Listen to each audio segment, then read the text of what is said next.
तो अब हम बात करते हैं कि पीएमसी क्या होती है। तो पीएमसी का फुल फॉर्म होता है पोर्टफोलियो मैनेजमेंट सर्विसेज। तो पोर्टफोलियो मैनेजमेंट सर्विसेज क्या करती है? तो वो अपने जो क्लाइंट होते हैं वो उनके बिहाफ पर वो इन्वेस्टमेंट करती है। यानी मान लीजिए अगर आपको किसी पीएमसी को अगर आपको ज्वाइन करना है तो वहाँ पर शर्त यह है कि आप कम से कम आप 50 लाख तक ही इन्वेस्टमेंट आप कर सकते हो। मतलब कम से कम आपको 50 लाख आपको इन्वेस्टमेंट करनी पड़ेगी, या फिर आपकी जो नेटवर्थ है वो 50 लाख रुपये होनी ज़रूरी है। अब यहाँ पर क्या होता है कि यहाँ पर जो पीएमसी है वो अपने फंड मैनेजर रखती है। ठीक है, तो जो फंड मैनेजर होता है वो आपके बिहाव पर आपका पैसा वो इन्वेस्ट करता है अलग अलग सिक्योरिटीज में या फिर अलग अलग मार्केट में।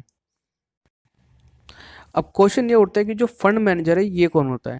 तो फंड मैनेजर एक ऐसा पर्सन होता है जिसको कैपिटल मार्केट की अच्छी खासी नॉलेज होती है, और वो उस मार्केट का एक्सपर्ट आप कह सकते हो उसको।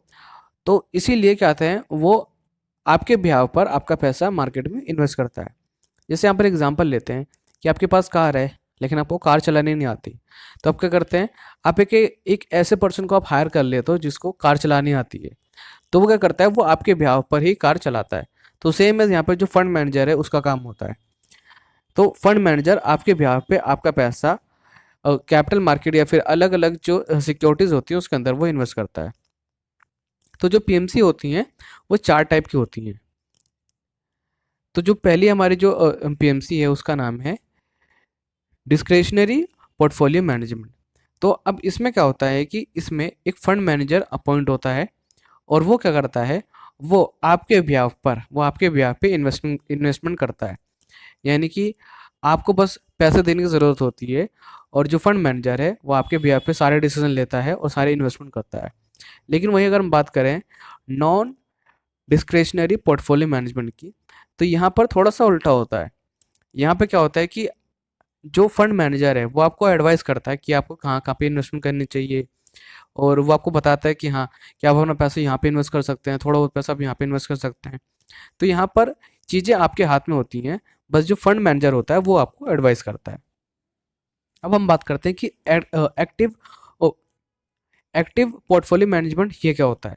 तो देखिए, एक्टिव पोर्टफोलियो मैनेजमेंट में हम एक बेंचमार्क हम सेट करके चलते हैं। बेंचमार्क मतलब कोई भी हमने एक इंडेक्स ले लिया और हमें उसको बीट करना होता है। यानी सपोज इट मान लीजिए हमने सेंसेक्स ले लिया, और अगर सेंसेक्स अगर साल में अगर वो 20% का रिटर्न दे रहा है, तो यहाँ पर हमें एटलीस्ट 25 35 और 30% का जो रिटर्न है वो जनरेट करना होता है। लेकिन यहाँ पर क्या होता है कि जो फंड मैनेजर होता है वो पूरी तरीके से वो काम करता है। यानी कि वो हर एंगल से वो देखता है कि हाँ, कि उसको कहाँ पे इन्वेस्टमेंट करनी चाहिए, किस सेक्टर में इन्वेस्टमेंट करना चाहिए। तो वो यहाँ पर वो एक्टिवली यहाँ पर वो काम करता है। लेकिन यहाँ पे हम बात करें पैसिवली पोर्टफोलियो मैनेजमेंट में, तो यहाँ पर क्या होता है कि हमें यहाँ पे किसी इंडेक्स को बीट नहीं करना होता। यानी कि हमें एक इंडेक्स लेके चलना होता है, एक बेंचमार्क। एक हम एक इंडेक्स लेते हैं और उस इंडेक्स को हम मान लेते हैं बेंचमार्क। सपोज दैट मान लीजिए कि हमारा जो बेंचमार्क है वो है निफ्टी 50। यानी कि हमें क्या करना है, हमें एटलीस्ट उसके हिसाब से उतना रिटर्न देना है। यानी अगर निफ्टी साल भर में अगर 20% रिटर्न दे रहा है, तो हमें भी, तो जो फंड मैनेजर है उसे ये करना है कि उसे भी एटलीस्ट 20% उसको वहाँ पर रिटर्न निकाल के देना होगा। अब वो चाहे तो अपने खुद से ही एक इंडेक्स वो बना सकता है, मतलब अलग अलग जो स्टॉक्स होते हैं उनको मिला के अपना खुद से ही अपना एक इंडेक्स बना सकता है। लेकिन यहाँ पर उसे एक जो हमने इंडेक्स ले रखा है एज ए बेंचमार्क, हमें उसे बीट करना होता है। तो अब हम बात करते हैं कि वीसी और जो प्राइवेट इक्विटी फर्म्स होती हैं ये क्या होता है और उनमें डिफरेंस क्या होता है। देखिए, वीसीज जो होता है एक ग्रुप होता है। जैसे कि एक एंजल इन्वेस्टर होता है।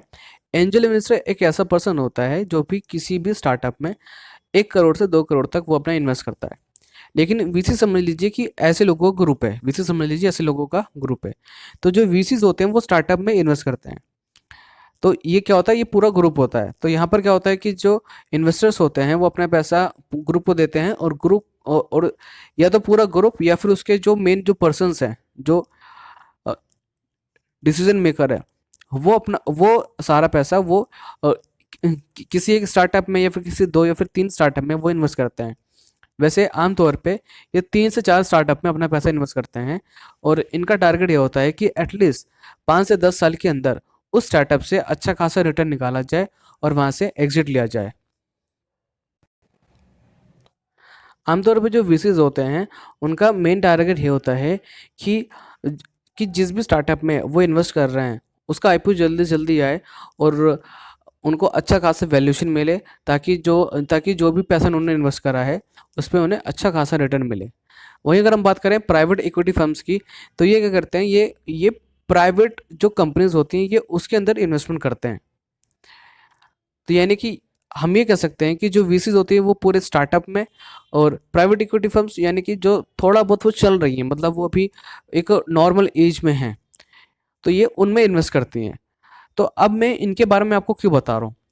मैं इनके बारे में आपको इसलिए बता रहा हूँ क्योंकि आप चाहो तो यहाँ पर भी आप एज ए रिसर्च एनालिस्ट आप काम कर सकते हो। और रही बात वीसीज की, तो अगर आपको यहाँ पर अगर आपको इंटर्नशिप मिल जाती है तो वो बहुत अच्छी बात है। उसका रीज़न ये है क्योंकि जो स्टार्टअप की जो मार्केट है वो इंडिया में धीरे धीरे करके वो ग्रो हो रही है। लोग इसके बारे में अवेयर हो रहे हैं और नए नए वीसीज आ रहे हैं मार्केट में। तो तो जाहिर सी बात है कि उनको भी अपने खुद के जो रिसर्च एनालिस्ट हैं वो रखने पड़ेंगे, जो कि एक स्टार्टअप का वैल्यूएशन निकाल सके, उसकी रिसर्च कर सके।